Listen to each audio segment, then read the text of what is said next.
La Honorable Cámara de Diputados de la Provincia de Buenos Aires declaró al programa Caminos de Tiza, conducido por Mirta Goldberg, de interés legislativo y provincial.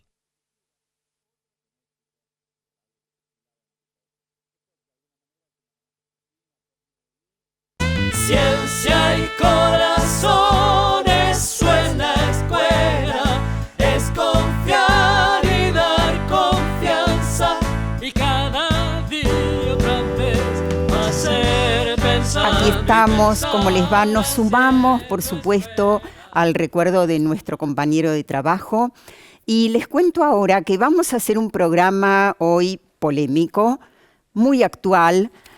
Educación emocional y educación sexual integral, coincidencias y diferencias. A ver, ¿son compatibles, son complementarias? ¿Cuáles son los objetivos? ¿Cuáles son las propuestas? ¿Se superponen una con otra? Al lado del camino canta Fito Páez y enseguida comenzamos. En tiempos donde nadie escucha a nadie, en tiempos donde todos contra todos, en tiempos egoístas y mezquinos, en tiempos donde siempre estamos solos, habrá que declararse incompetente en todas las materias de mercado. Habrá que declararse un inocente, o habrá que ser abyecto y desalmado. Yo ya no pertenezco a ningún ismo, me considero vivo y enterrado. Yo puse las canciones en tu Walkman, el tiempo a mí me puso en otro lado. Tendré que hacer lo que es no debido, tendré que hacer el bien y hacer el daño. No olvides que el perdón es lo divino, y errar a veces suele ser humano. No es bueno nunca hacerse de enemigos que no estén a la altura del conflicto, que piensan que hacen una guerra y se hacen pis encima como chicos, que rondan por siniestros ministerios haciendo la parodia del artista. Me gusta estar al lado del camino, me gusta sentirte a mi lado, oh, me gusta estar al lado del camino, dormirte cada noche entre mis brazos.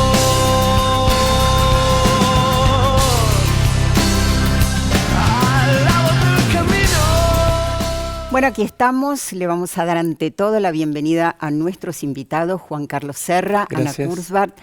Gracias por estar aquí y por ayudarnos a retomar un tema que hicimos hace unos años, que tampoco se va a agotar hoy, ni mucho menos, y que no es novedoso. Quiero decir, a ver, sobre todo, la educación emocional aparece desde hace unos años ante los docentes como algo muy novedoso. Pero en el sistema educativo, Juan Carlos, ¿vos crees que no había, no estoy diciendo, me refiero a las últimas décadas, al último siglo, presencia de las emociones, de los sentimientos, del afecto? Podríamos decir que siempre estuvo presente algo del orden de lo emocional en el sistema educativo. Pedagogos históricos, desde Freire, podés rastrear una preocupación por las cuestiones emocionales. Otra cosa es lo que ha aparecido en los últimos años como educación emocional en un modelo específico de enseñanza de lo emocional. Por otra parte, ha atravesado desde hace mucho tiempo preocupaciones por la contención. Por ejemplo, cuando los docentes y las docentes hablan de contención, están siempre poniéndose en un registro del orden de lo emocional, ¿no? Bien, después vamos a ver, tomando esto de la contención, ¿qué quiere decir contención para quienes pregonan la educación emocional? Y hablando de educación emocional y de emociones, ¿qué son las emociones? ¿De qué hablamos cuando hablamos de las emociones, Ana? Mira, a mí me parece que es interesante hacer una distinción, porque las emociones son una respuesta súbita, que dura muy poco en general. Y es como reducir nuestro mundo afectivo a un aspecto, que es la emoción. La emoción es una construcción social que se teje en el entramado de los vínculos. O sea, no se puede pensar la emoción como un capital individual propio, como propietario, digamos, ¿no? Sino que a mí me abrió mucho la perspectiva de David Le Breton, que es un antropólogo, que piensa las emociones como en este entramado social. Pero quienes hablan de educación emocional justamente me parece que lo circunscriben a lo individual. Después lo vamos a ir viendo a medida también que escuchemos opiniones, pero ya, digamos, estamos mostrando la importancia de cuando vos decís del entramado, de la presencia de otros. También son otros los que nos provocan emociones, ¿es así? Sí, es mucho más que eso.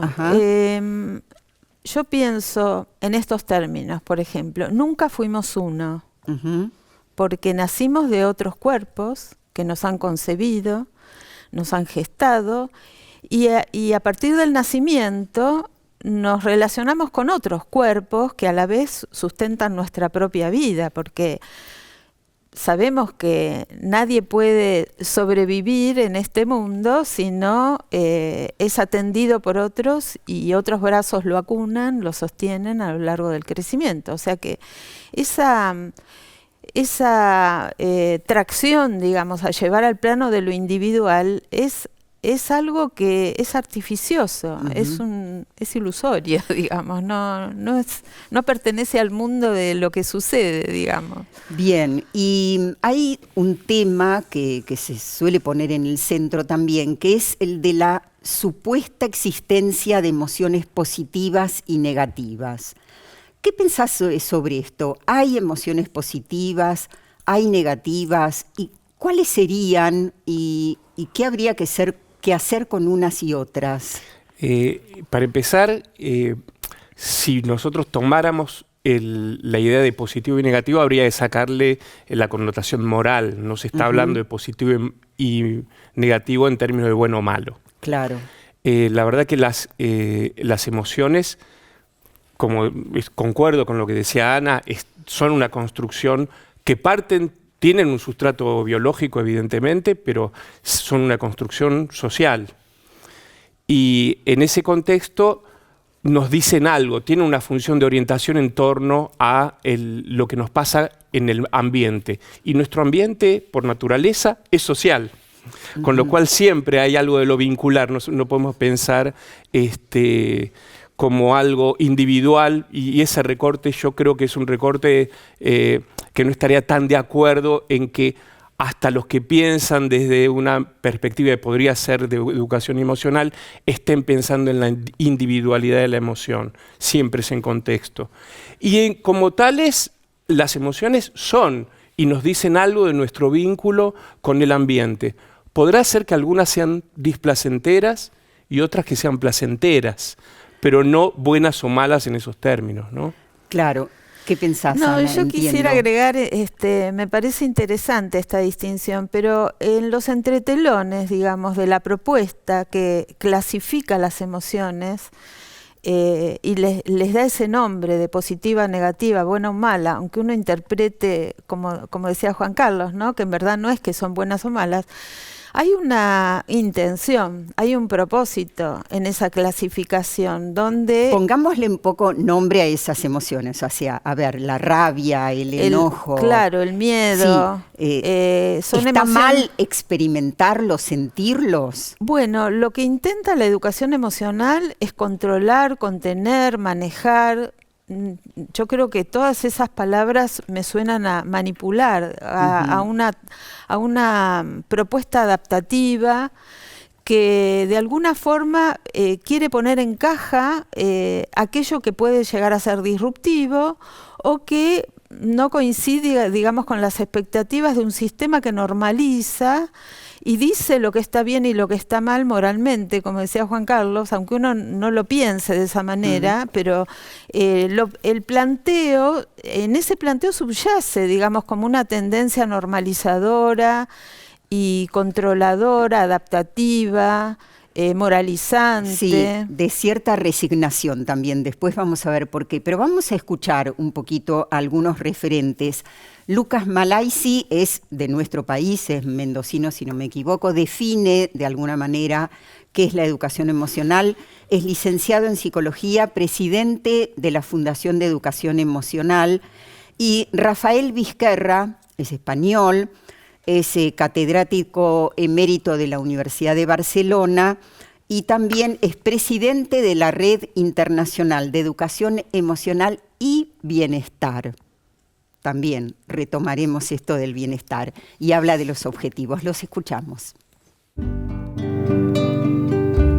Es una estrategia educativa de promoción de la salud que tiene por objetivo mejorar la calidad de vida de las personas y disminuir conductas sintomáticas a través del desarrollo de habilidades emocionales y de construir un propósito de vida. Si nosotros trabajamos esto desde niños, cuando la vida los ponga a prueba, ellos van a tener recursos para poder resolver conflictos. Entonces, concretamente van a ser chicos que van a haber podido construir un proyecto de vida.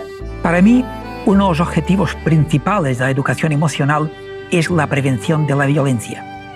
Porque una parte muy importante de la violencia que hay en el mundo, que es una gran lacra de la humanidad, se origina en la ira que no somos capaces de regular de forma apropiada. Cuando hablamos de ira, hablamos de una familia de emociones que incluye rabia, enojo, enfado, furia, cólera, indignación, odio, etcétera, etcétera. Bueno, ¿algún comentario? Si querés tomar alguna idea. Como el comentario es, me parece que no estaría... Está bueno poder dejar de lado la discusión sobre el vínculo educación-emociones, saliendo un poco de la hegemonía que ha tenido la educación emocional en los últimos años. Me parece que hay mucho para conversar, muchos paradigmas o propuestas distintas y que a veces atrapados en la discusión de algunos aspectos muy puntuales o sesgados de las propuestas de la educación emocional, desde las cuales yo no trabajo, coartan la posibilidad de abrir la conversación respecto de qué hacer con esta dimensión tan fundamental y que hasta nuestras propias normativas hablan de la integralidad de la formación y de los objetivos de la educación, ¿no? Sí, una dimensión fundamental, después lo podemos retomar, que en realidad está presente en la educación sexual integral. ¿Qué te surge de lo que escuchaste? Retomo algo de lo que decía Vizquerra. Dice que uno de los propósitos de la educación emocional apunta al control de la ira y de la violencia en un mundo violento. Entonces, me parece interesante contextualizar esto que estamos hablando, ¿no? Porque parecería como que el problema lo tiene el que responde violentamente y se invisibiliza lo que de alguna manera origina esa violencia o esa ira o ese enojo. Entonces, en lugar de preguntarle ¿qué te pasa? O ¿por qué estás enojado?, se pone la causa culpabilizando a quien no puede, supuestamente debe poder, si no puede, debe poder hacerlo, controlar esa emoción. Sí, también me parece que hay una tendencia a eludir espacios de reflexión, ¿no? Cuando vos decís las causas, esto también tiene que ver con la crianza. Yo recuerdo cuando, décadas atrás, François Dolto en Francia, tomaba un poco el tema de un niño llora, entonces ¿qué hace su mamá o qué hace quien lo cuida? No llores, ¿no es cierto? El consuelo, pero no el... ¿Por qué lloras? ¿Por qué lloras? O si es muy bebé y no puede contar, tratar de interpretar ese llanto. Porque entonces, si se interpreta ese llanto, se puede dar una respuesta.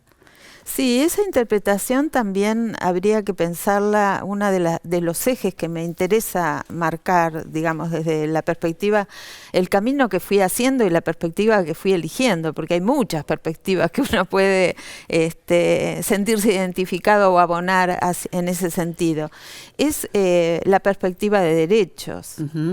Tampoco se menciona desde la educación emocional. No, la perspectiva de derechos marca un camino que se opone de alguna manera, se contrapone a esta propuesta, porque de lo que se trata es no de culpabilizar o de que los niños no contengan lo que sienten o consideren que está mal lo que están sintiendo y no deberían sentirlo, si se enojan o si tienen miedo, de ocultar la emoción en lugar de poder expresar, compartir, sentirse contenidos en esto que decías, pero no la contención como esto de apaciguar y poner en caja, sino la contención amorosa de un vínculo protector y desde el cariño, digamos, desde una perspectiva de cuidado. Sí,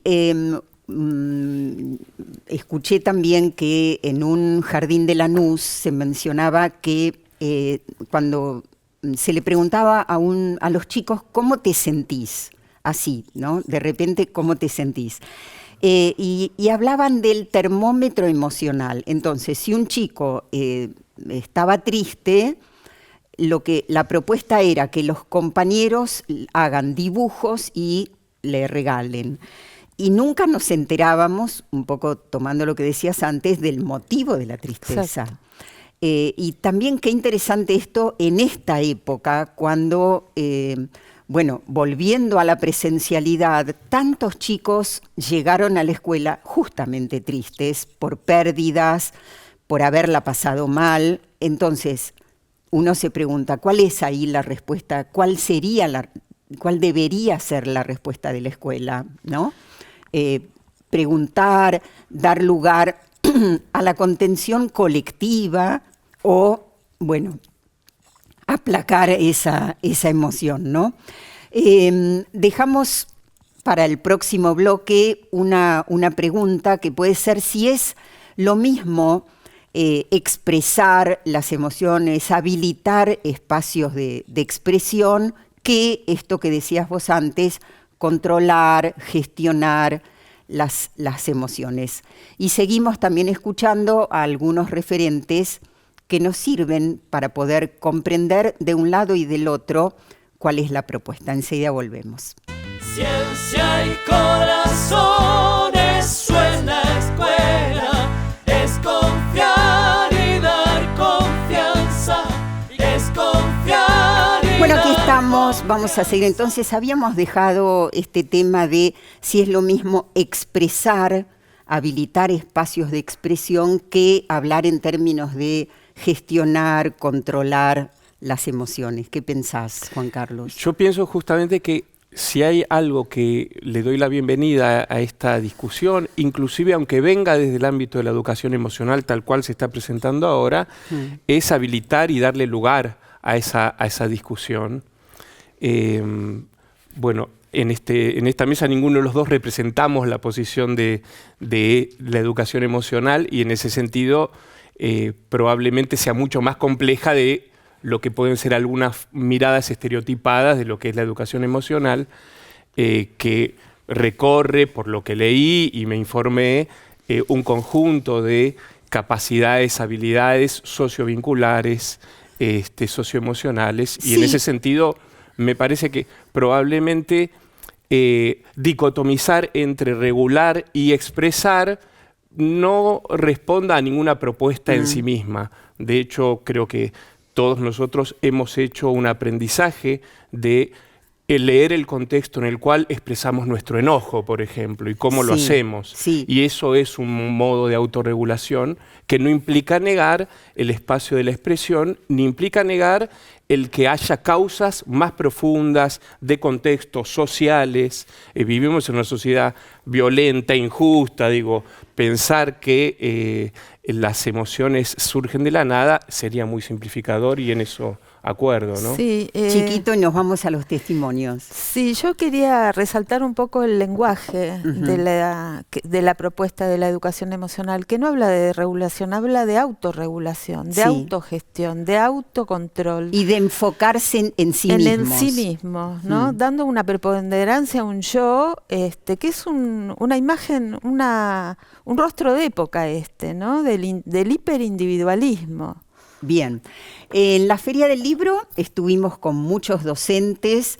Les preguntamos qué conocen, qué información manejan sobre la educación emocional, qué opinan sobre las emociones positivas y negativas. Son docentes, vamos a escuchar la primera parte, de Cutralcó, Neuquén, y de Provincia de Buenos Aires, de Campana. Y educación emocional creo que es algo que viene acompañando las prácticas hace mucho y que a nosotros, por lo menos desde la parte de gestión, nos despierta el interés en cuanto a las situaciones de violencia que se presentan a diario en las escuelas, que son un montón. Entonces nos lleva a pensar en esto de la autorregulación de las emociones, de enseñar las emociones para las relaciones interpersonales. Que hay que generar los espacios para que afloren, para que los chicos, nuestros jóvenes, se expresen, puedan, digamos, tener convivencias saludables dentro de las escuelas. Si no, es imposible. Si nosotros la frenamos, es como ocultar emociones que después por algún lado van a explotar. Nos damos cuenta en el aula que lo emocional influye mucho sobre lo cognitivo, ¿sí? O sea, que van de la mano. O sea, que el corazón y el cerebro tienen que ir relacionados, no queda otra. Las emociones en este caso tienen que fluir. Por supuesto, en este caso hay que trabajarlo. Tiene que fluir desde el punto de vista no solamente del alumno, tiene que fluir del docente. El docente también tiene que ser capaz de alguna manera de expresar lo que siente, cómo se siente, y que los chicos entiendan ese ida y vuelta de que justamente ellos también lo pueden hacer, por supuesto con ciertas pautas dentro de lo que tiene que ver con el aula, ¿no? Pero creo que pueden surgir cosas muy buenas. Yo hace muchos años de trabajo en la escuela, hace 5 que estoy en el equipo directivo, y siempre trabajamos las emociones, ¿no? Hemos trabajado los acuerdos escolares de convivencia y desde ahí, bueno, se ponen obviamente en juego las emociones. Desde el equipo de conducción, de asesoría, de todos los profes, la verdad que estoy sumamente acompañada desde la conducción por todo el equipo de docentes que tiene la escuela, porque vamos siguiendo una línea con respecto a la educación emocional. La asesoría acompaña también con carteles en toda la escuela, ¿no? de tus emociones, o les dan tips a los chicos de respiración, ejercicios de respiración. Bueno, nosotros de la misma manera trabajamos los problemas, si hay problemas de violencia o peleas que existen, pero tratamos de enseñarles a los chicos, también nosotros aprender obviamente y respetar sus tiempos, y bueno, en qué momentos podemos intervenir, en qué momentos no, y qué hacemos con eso después. Y bueno, y siempre hay después una actividad reparadora de eso que pasó. Entonces, bueno, vamos aprendiendo en emociones de esa manera, ¿no? De que pasan, las emociones las tenemos todos, pero bueno, ¿qué hacemos con nuestras emociones? Es donde está el punto de trabajar. No sé si hay que permitir, las emociones están y van a aflorar siempre. Entonces, el tema es qué hacemos nosotros con esas emociones, como te decía recién. Así que no sé si se permiten o no, afloran. Bueno, muy bien. Ana. Bueno, a mí me impacta cuando se plantea el tema de la emoción como algo aparte, digamos, como cuando se habla del cerebro, ¿no? Con un intento de unir algo que está unido, o sea, no se puede unir algo que ya está unido. Y me parece que me resulta más interesante pensar, en lugar de trabajar las emociones, es trabajar el lazo social, trabajar la convivencia. Digamos, todo lo que hace a la construcción de comunidad. Y no el acento en lo individual, en lo emocional, en lo que yo siento, en lo que a mí me pasa, en lo que... En mi bienestar. En mi propio éxito, mi felicidad, ¿no? Que viene acompañando en esto, que es una propuesta que acompaña una cuestión de época también. Claro, porque además, y ya te doy la palabra, Juan Carlos, es difícil pensar mi felicidad al margen de lo que está ocurriendo en el entorno de uno, ¿no?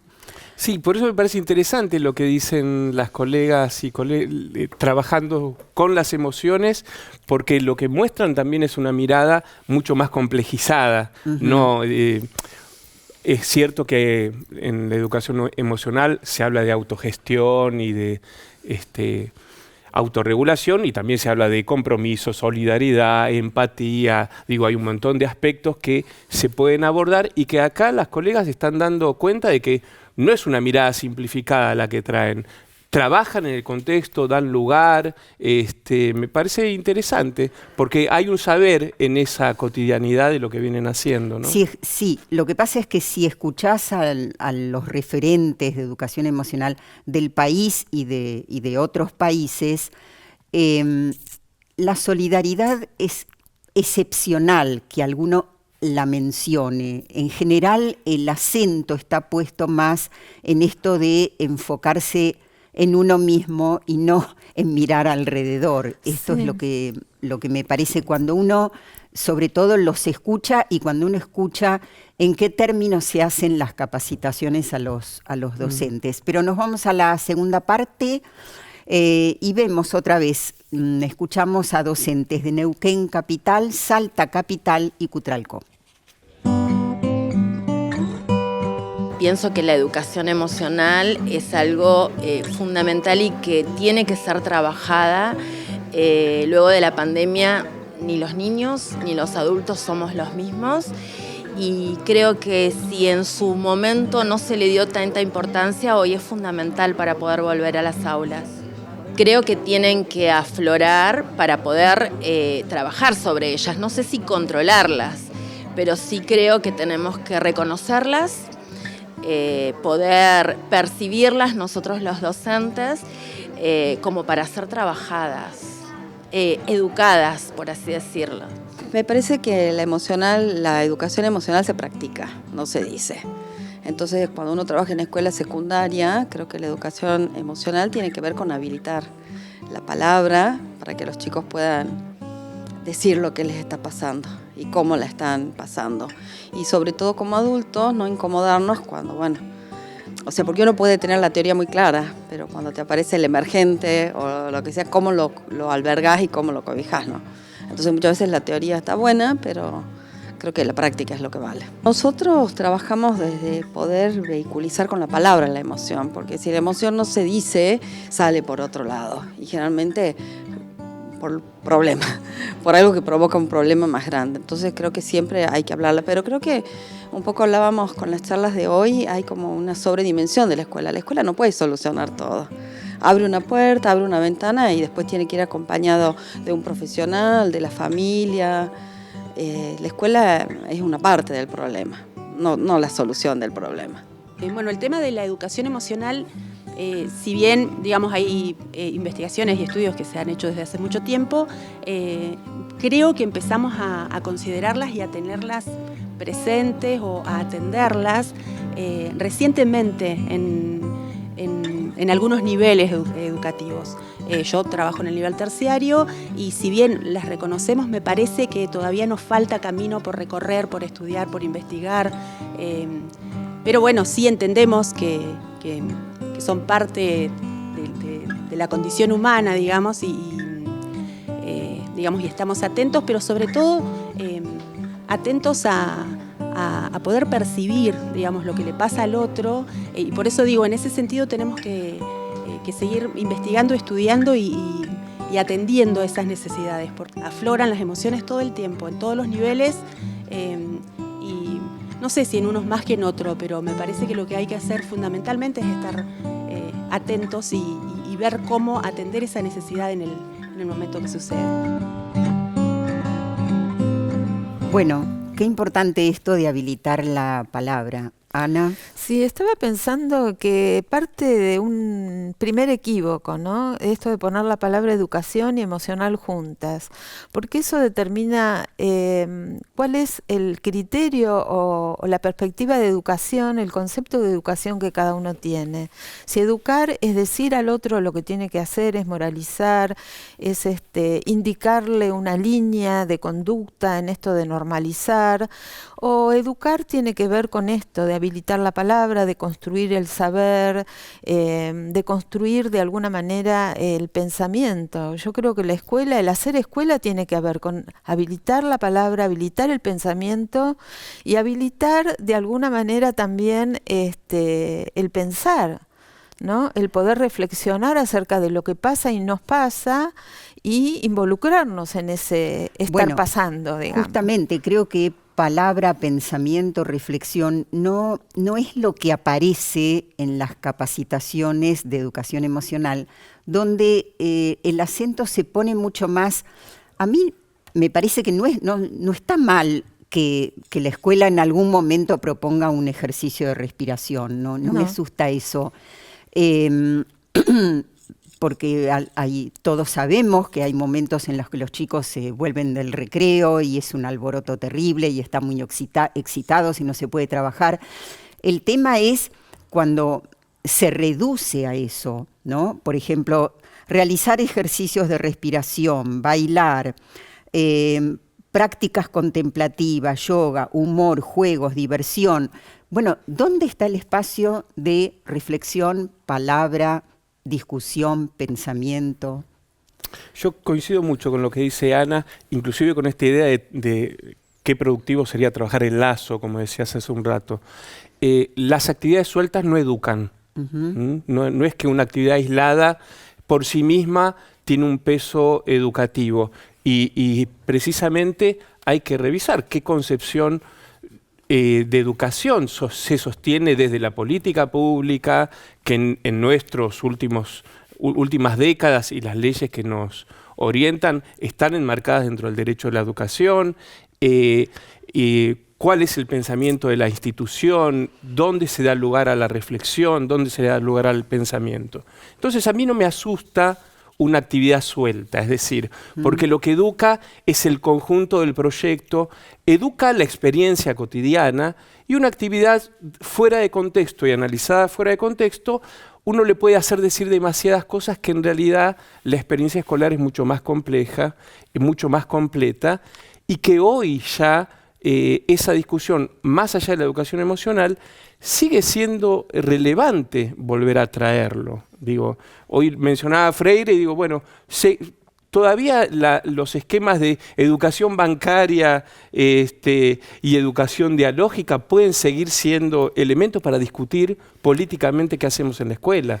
Bueno, justamente Freire no toma, digamos, al alumno aislado, sino en el entorno donde vive, donde trabaja, donde sufre, donde hay injusticias y donde de lo que se trata es de empoderarlo para que pueda defenderse colectivamente. Nos vamos al próximo bloque, te doy la palabra en el próximo, y vamos ahí así a hacer una comparación a lo mejor más estrecha entre la educación emocional y la educación sexual integral. Ciencia y corazón, eso es la escuela, es confiar y dar confianza, es confiar. Y es ciencia y corazón, y por eso también entonces en los lineamientos de la educación sexual integral, que son contenidos curriculares a nivel nacional, hay un eje, ustedes recuerdan, que se llama valorar la afectividad, donde se incluye mucho de lo que estamos hablando, también el conocimiento de uno mismo, también los temas relacionados con la autoestima, pero quizás hay diferencias en el modo de implementar esto.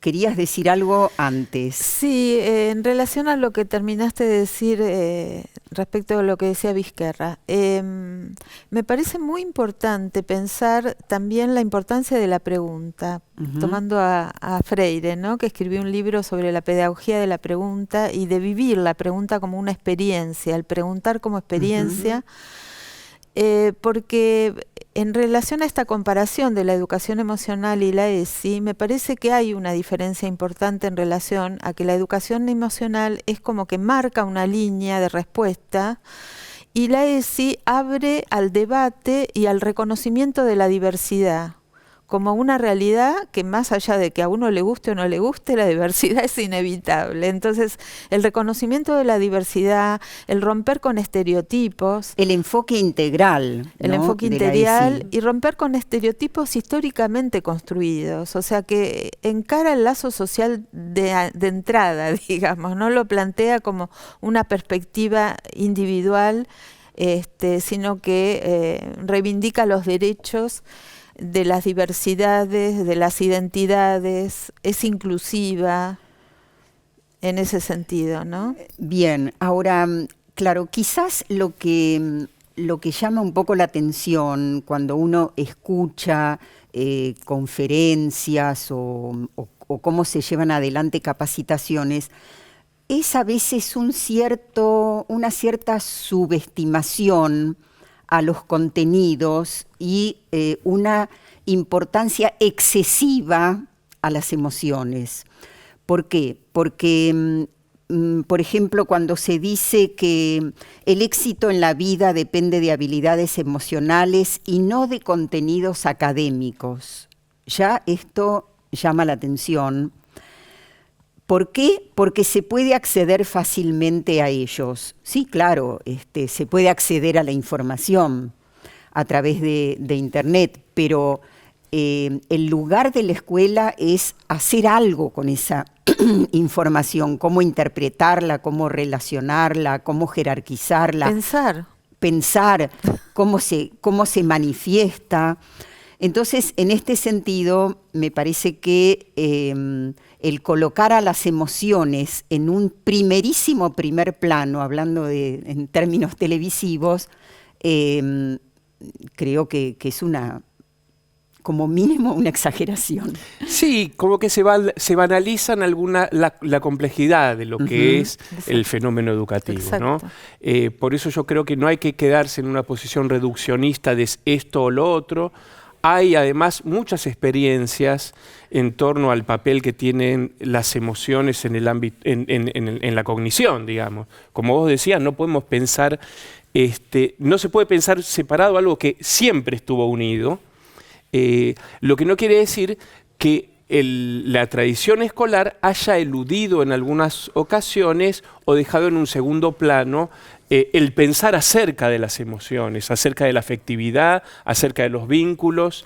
Entonces yo creo que esto es una oportunidad para ir a ese lugar, más allá de un marco teórico específico. Creo que lo relevante, y que sí coincido que lo tiene la ESI, es la apertura a que este es un tema a abordar en el ámbito escolar y que, dicho sea de paso, no está siendo fácil después de más de 15 años de una ley cuya implementación es costosa en el ámbito escolar, ¿no? Así es. En cambio, no es costosa la implementación, si se quiere, de contenidos de la educación emocional, porque de alguna manera son algo así como menos riesgosos ante las familias que a veces cuestionan la educación sexual integral diciendo que solo se habla de sexo.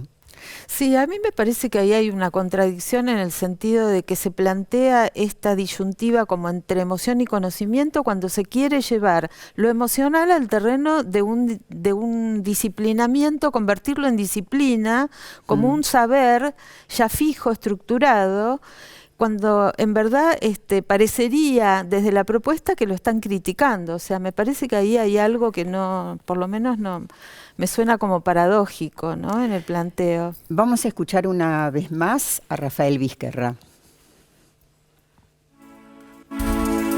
Una profesora experta en educación emocional, recibió un niño que estaba muy enfadado porque un compañero le había quitado un juguete y allí que estaba aquello que parece que le salen fuego por las muelas, y le decía a la profesora que allí que está muy enfadado, pero había aprendido como mínimo que en lugar de pegarle tenía que ir a decirlo a la profesora.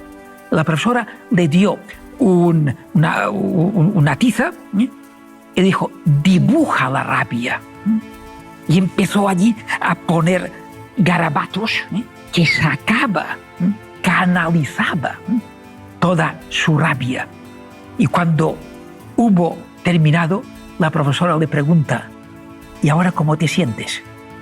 Y ahí refunfuñando dijo: bueno, porque le cuesta allí expresarlo, pero como mínimo un poquito mejor. ¿Se habrá quedado realmente un poquito mejor si lo que pasaba era que el conflicto era me sacás el juguete y cómo se junta esto con haberlo resuelto porque descargo la rabia en un dibujo? O sea, hay muchas maneras de resolver un conflicto entre dos chicos. Es que no se aborda el conflicto. No. Hay una frase de un filósofo que se llama Deleuze que dice que cada problema tiene la solución que merece su formulación. Uh-huh. Entonces, de acuerdo a cómo se formula, si formulamos el problema como que es algo que cada uno tiene que resolver en su interior, vamos a tener un enfoque diferente, así lo pensamos en términos relacionales, uh-huh, y de qué le está pasando a este chico que tiene un malestar, atravesaba una situación de enojo, de ira, o como la quieran llamar, pero no está nombrado ese conflicto, ¿no? Cuando el conflicto es parte de las relaciones humanas y no es ni bueno ni malo, digamos, y hay que abordarlo como tal. Y es la búsqueda de acuerdos, de consenso. Vamos a ver un videíto que circula en muchas escuelas con una reflexión final justamente también de Rafael Vizquerra. Esta es la historia de Tortuguita. A ella le gustaba jugar a solas y con sus amigos. También le gustaba mucho ver la televisión y jugar en la calle, pero no parecía pasárselo muy bien en la escuela. Siempre pasaban cosas que la hacían enojarse mucho, gritar, patalear y pelearse con los demás. Todos los días tenía problemas con sus compañeros y con su maestra, y después se sentía muy mal y triste. Un día, caminando por el parque, encontró a una tortuga muy mayor que se le acercó y le dijo: «Te contaré un secreto». «¿Cuál?», contestó Tortuguita. La tortuga mayor comenzó a hablar y la cara de Tortuguita cambiaba. Le dijo: «Tú llevas encima de ti la solución a tus peleas, insultos, líos y gritos». Y Tortuguita dijo: «Pero, ¿cuál es la solución?». Tortuguita puso mucha atención a la tortuga mayor. «Es tu caparazón. Puedes esconderte dentro de él cuando sientas ganas de pelear, gritar o enojarte. Y dentro de tu concha te sentirás a gusto y tranquila». Pero a Tortuguita aún no le quedaba tan claro. Y dijo: «Pero, ¿cómo se hace?». Por suerte, tenía a su lado a la tortuga mayor para enseñarla. Encoges los brazos, las piernas y la cabeza y las aprietas contra tu cuerpo. Tortuguita lo intentó. Una vez que lo logra, le pregunta: ¿así? Y la tortuga mayor le contesta: «Muy bien, ahora hazlo así en la escuela». Al día siguiente, Tortuguita se fue a la escuela y en un momento de la mañana comenzó a enfadarse por un comentario de un compañero. Pero antes de patalear, insultar o pelear, recordó a la tortuga mayor y su consejo. Se metió en su caparazón, respiró profundo y no hubo ninguna pelea ni grito. La técnica consiste en establecer en el aula un espacio que es el espacio de la tortuga. Y cuando los niños o las niñas sienten y toman conciencia de que sienten rabia, van a hacer la tortuga. Y van a un espacio, se meten dentro de sí. Cuando meterse dentro de sí también significa respirar profundamente, relajarse, tranquilizarse. Y cuando uno ya nota que controla su impulsividad, es cuando puede regresar a su lugar. Se utiliza como una técnica de prevención del comportamiento impulsivo y violento, y todo esto, en el fondo, es entrar en sí mismo, tomar conciencia de la ira y aprender a regularla de forma apropiada. Te doy la palabra. Sí, lo que yo decía, ¿no? Cómo a veces algunas expresiones banalizan cuestiones mucho más complejas, ¿no? No es muy diferente a cómo nos mandaban al rincón a nosotros cuando éramos chicos, la estrategia, es decir, quizás no evolucionaron tanto. Pero eso se ha superado. Exacto, por eso digo que quizás es un retorno a eso o se explica también en función de cuáles son los niveles de conflictividad que hay en las escuelas que hacen llamativo este tipo de estrategias tan simplificadoras. Ahora, eso no quiere decir que no hay aprendizaje. No. Pero lo que yo digo es, no diría que esto es todo lo que es posible de ser hecho, digamos, ¿no? Por eso cuando uno mira algo casi caricaturesco, no hay mucho para opinar, esto quizás. Circula. Sí. Hay muchos videitos de este tipo. Sí. Están el dominó de carita triste, carita alegre. Me parece que hay mucho material en esta dirección y que de hecho uno de los mayores referentes en el mundo, como acabamos de escuchar, lo avala totalmente. O sea, tengamos en cuenta eso. Como también. decía, no educan las actividades sueltas, educa un contexto y un objetivo educativo, ¿no? Bueno, por eso me parece que es una propuesta que se aparta absolutamente del propósito educativo y lo que hace es patologizar las conductas o las respuestas que no son adaptativas y se las castiga de alguna manera, aislándolas, porque los chicos tienen que resolver ellos mismos, pobrecitos, en su soledad, la angustia, sin poder expresarla y sin poder colectivizarla y sin poder recibir la contención del entorno. Entonces se patologiza y en general se medicaliza, se deriva a un médico, a un neurólogo, quien medicaliza a chicos que a lo mejor no necesitan ser medicalizados a una edad donde su sistema nervioso es inmaduro y los efectos secundarios de esas drogas pueden ser tremendas en el desarrollo. Todo es en la misma línea. En la misma Todo línea. eso es en la misma Del línea. que no puede, tiene que poder. Como dice Byul-Chul Han, que hace un análisis muy interesante sociológico de estos tiempos, que me parece interesante poder contextualizar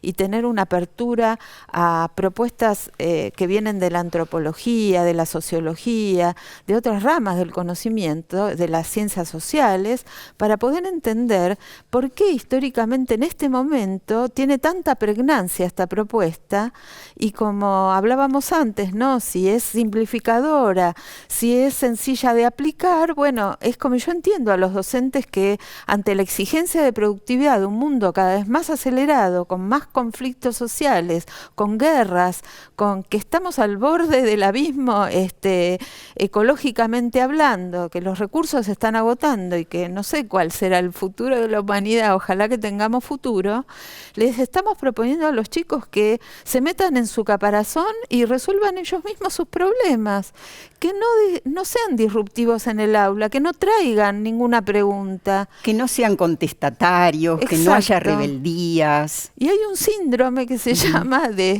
ahora no me sale el nombre, pero tiene que ver con a lo mejor se acuerdan ustedes, el trastorno oposicionista. Sí, oposicionista. ¿No? Como si eso fuera un trastorno y no fuera una respuesta humana a una situación de violencia o de injusticia social, digamos. Sí, o de malestar. Sí. por las cuestiones más diversas. Sí, sin desconocer que tramitar eso en un aula todos los días no es algo sencillo, ¿no? Porque cuando nosotros lo ponemos ubicado en que eso es una conducta producto de la injusticia del mundo, que efectivamente es injusto, y no vemos la dificultad de la diaria de docentes que están trabajando y teniendo que tramitar y canalizar esas conductas oposicionistas que no se resuelven con un diálogo, también ahí simplificamos la respuesta que tienen las y los docentes respecto de por qué se acogen a alguna de estas iniciativas, y yo creo que ahí hay que ser más casi científico, que es veamos qué se ha hecho de estas experiencias. Hemos escuchado docentes que sienten que esas propuestas o alguna de esas propuestas, del modo que las apliquen, son productivas, y abramos la discusión más allá de una cuestión de terminológica o de una conceptualización. Yo creo y confío en la sabiduría de las y los docentes que están en el aula todos los días y algo encuentran ahí. Bueno, ¿no? El tiempo también irá sedimentando y como Seguro. dijimos al principio, esto no se agota para nada en el programa de hoy. Les agradezco a los dos, nos vamos rápidamente a la bibliografía. Este libro de nuestra invitada, Ana Kurzbach, que ha sido premiado en la Feria del Libro, el premio Isaí Clase. ¿Esto fue en esta feria o en la anterior? Sí, en esta, porque fue la primera después de 2 años de las ferias cerradas. Bueno, así que te felicitamos, Ana. Bueno. Y vamos a ver ahora otro, que es una compilación de Karina Kaplan, se llama Los sentimientos en la escena educativa, y es la última publicación Sí, es una de las últimas. Es una publicación de la UBA. Yo me despido de ustedes y me voy a despedir de todos. Y la verdad, me quedo pensando, ustedes, los docentes de todos los niveles, han tenido una formación inicial y también unas sucesivas capacitaciones en las que hubo seguramente debate, argumentación, conceptualización, teoría, lectura de textos complejos, ninguna simplificación. Y bueno, la verdad sería deseable que sucesivas capacitaciones sigan siendo en esta tónica. Gracias por acompañarnos, los espero la próxima semana. Auspició este programa CETERA, Confederación de Trabajadores de la Educación de la República Argentina.